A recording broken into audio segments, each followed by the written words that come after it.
cheapest, most powerful synthetic drug that she could think of, that she can get. And she gets high until the voices disappear. Now she sees things. Bugs are crawling. They're in her hair. They're in her ears. She don't know how to respond. So she starts to scream. She's grabbing what little of her belongings that she has, which really isn't much. She runs to yet another hospital. They treat her for the drugs. Never mind the mental illness. Never mind that they know that she has multiple personalities and that she is detached from reality, talking about things that absolutely make no sense. But they don't concern themselves with that. Just treat her for the drugs. She has 72 hours at most, maybe 48, and then we'll release her. She's an adult. She needs rehab. We're a hospital. So instead of them helping her further with the mental illness, they decide to just clean her of the drugs and put her out in the streets because that's what they do. So she looks at the mirror one more time before she has to leave the hospital, and she says, I'm a street star. Nothing can hurt me. Nobody's going to hurt me. I'm going to be great. End of this chapter. Thank you. I appreciate you for listening to that. That has been sitting with me because, again, like I said, there is someone that I love who's fighting a number of different mental breakdowns. It's multiple personalities. It's manic depression. It's bipolar. It's quite a few other things. And it's brought on by extreme triggers of when she gets into a position where she feels like she has to fight or she feels like she's in danger, it triggers the personalities. When she feels like she is out of control of the thoughts, she goes and get high because she thinks that that's going to help her to get rid of the voices. And it does get rid of the voices, but it exasperates things that aren't there, that she sees that aren't there. So now she thinks she's being followed, and she thinks that things are crawling on her, and she thinks all kinds of things that don't exist. And then she does that until the drugs are gone, until somebody calls the police, until they take her to yet another hospital so the cycle can start all over again. She sleeps anywhere and everywhere that she can because she's a street star. And street stars don't have homes, she says. They sleep in the streets wherever they can. They don't want to, but they can't be confined to places like shelters. They don't want to be around other people who make them feel bad, who call them names. So she don't stay there. She'd rather sleep in public bathrooms and public restaurants. That's where she is able to get some rest and clean up, reapply makeup, put on the cheap jewelry that she's bought, put on the little outfit the smallest outfit that she could find, because she's still trying to panhandle for money or sit in the back of the restaurant in hopes to find someone who's going to find her friendly enough so that they can give her money or maybe even allow her to sleep on the sofa for the night. Those times come far and few between. She's realizing the older she gets, it doesn't work really well. Nobody wants her sleeping on their sofa anymore. But they'll give her money, and that's enough for her.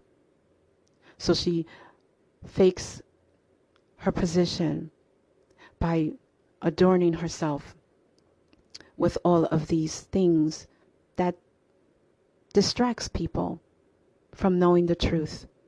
And the truth is that she is ill, she's addicted, she's in pain, and no one is helping her to resolve the mental illness because they're too busy pointing fingers and calling her a junkie or whatever else they call her for the day because she's always high.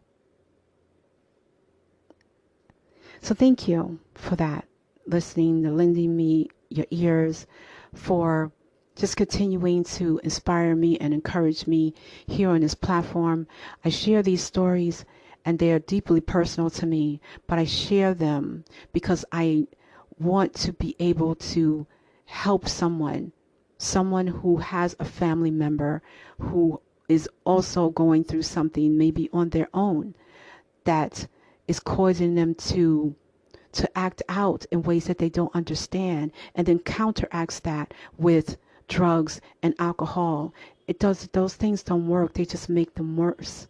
And so I tell the story of my loved ones because she can't tell the story right now.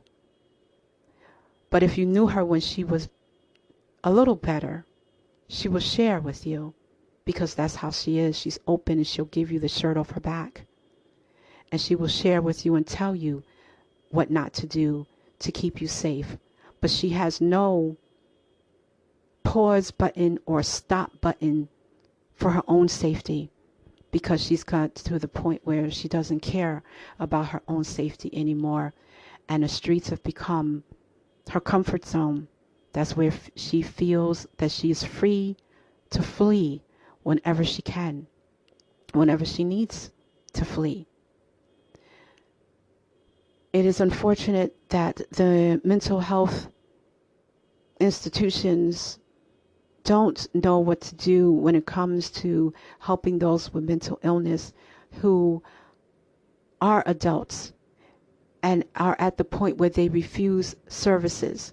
There is supposed to be a way that they can get them help anyway, but that puts the person that they're closest to, their family member, their husband or wife, that puts them in dangerous and very uncomfortable positions, because they move you up to the level of pressing criminal charges against your loved one, and then telling you to go to court so you can stand before the judge with your loved one, if they're able to get to court, to fight with the judge about why you think that they need to be institutionalized.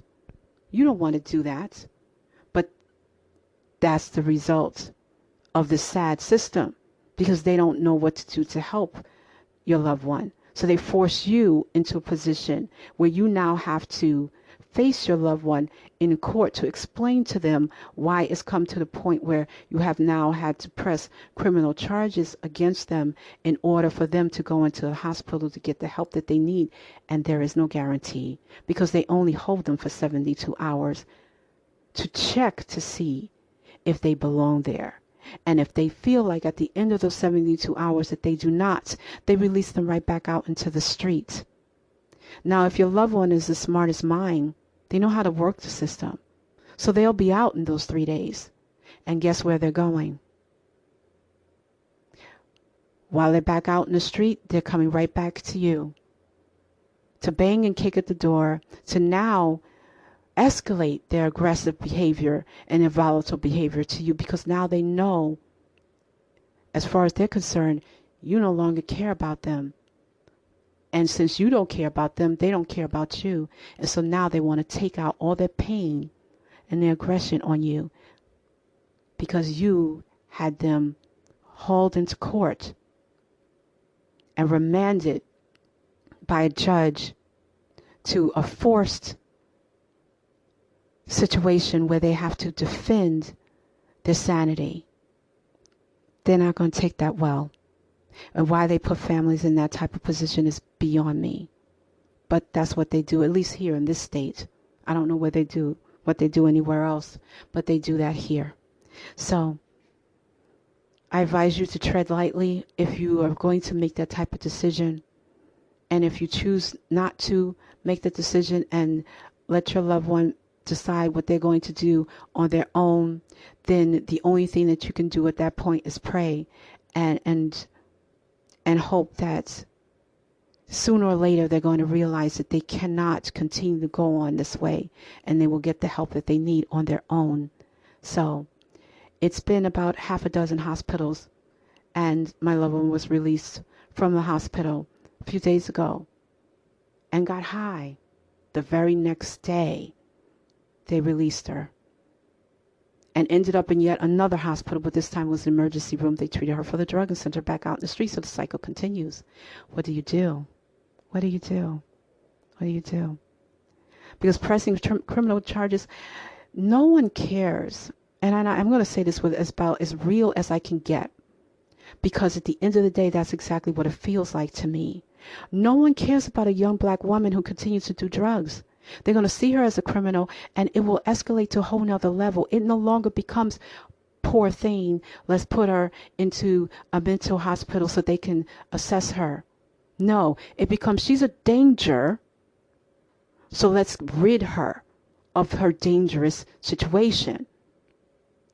They don't care about the poor black young man who's in some psychosis breakdown of his own, who's wilding out and screaming and yelling. He's hearing voices. He's seeing things. He's high, they say. But he's not high. He's ill. But no one's paying attention to that. So they call the police. And we all know what happens when the police feels like they have no other recourse, or for whatever other reason that they feel like. And now this person is gone. Illness never taken care of, and a person's gone. Don't want that to happen to my loved one. But I don't know what else I can do. So I'm going to continue to tell this story, because I know that someone has a family member that needs to hear that they're not by themselves, that needs to hear that their loved one is going to get the help that they need. Someone is going to help them and to not give up, that needs to hear that they themselves, if you're lost and confused and you're hearing these voices and you need to have medication, get up and get the help that you need. Don't allow it to escalate to the point where someone that you love has to decide whether or not they're going to have you put in a prison cell before they're able to put you in a hospital in order for you to get assessed on a 72-hour hold. Don't allow that to happen. So thank you again. I appreciate you all. And as I move forward into my day, I am strong in my spirit. I know that God still has her. He's not letting her go. He has a purpose for her. He does. And as odd as this may sound to a lot of people that are listening, that are not fueled and dripping in faith as I am, and that doesn't mean that I don't have my fears and my doubts, because I do. But I'm holding on to faith because I was able to survive. And I know that she will too, because she's still here. And every day that she is still here is every day that God has his hands on her. And he is telling her, no weapons formed against you will prosper. No weapons formed against you will prosper. And every time when I think that it's going to get bad to the point where she is out of control, somehow she ends up in another hospital. So one day she's going to be in a hospital and they're not going to let her leave, and they're going to give her help. And so that is what I pray for. So thank you. I appreciate you. You're all amazing. You're all amazing in your own right. Continue to keep rising and soaring. Love and blessings. And may your day continue to move you forward, transformed in your power, transformed in your love as a love revolutionary, transformed beyond the barriers that continue to try to break you, that imprison you into places, the recesses of your mind, that imprison your body, that freezes your spirit and your soul, that makes you question yourself every day, that makes you doubt and fear yourself and those around you. May you transform and transcend from all of that darkness and move forward into freedom, health, and peace of mind. And may you find that joy that's inside of you, that never left you. It's still there. Okay? So thank you.